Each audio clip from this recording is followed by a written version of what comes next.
Welcome to Not Milk Never Milk. Subscribe if you're lactose intolerant. In this video, I will show how to make eggs and sausage. First, let's get that sausage cooking.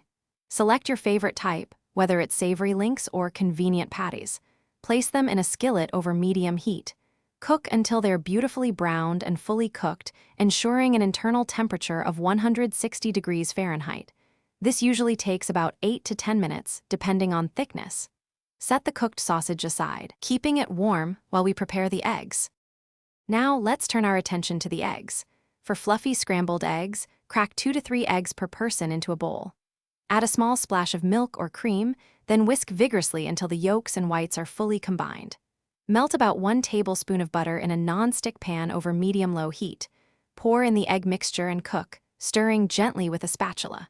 Remove from heat when the eggs are just set but still wonderfully moist, not dry.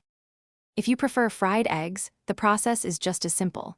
Heat about 1 teaspoon of butter or oil in a non-stick pan over medium heat. Carefully crack 1 or 2 eggs directly into the hot pan, making sure the yolks remain intact. Cook for about 2 to 3 minutes, or until the whites are completely set and the yolks reach your preferred level of runniness. For sunny side up, you can cover the pan briefly to steam the tops. Finally, it's time to bring it all together and enjoy your delicious breakfast. Carefully transfer your perfectly cooked eggs and savory sausage onto a warm plate.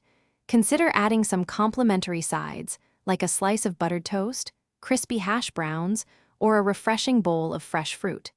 A sprinkle of fresh chives or parsley can add a lovely touch.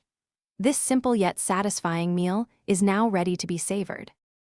Thanks for watching. If this was helpful, leave a like and consider subscribing. See you next time.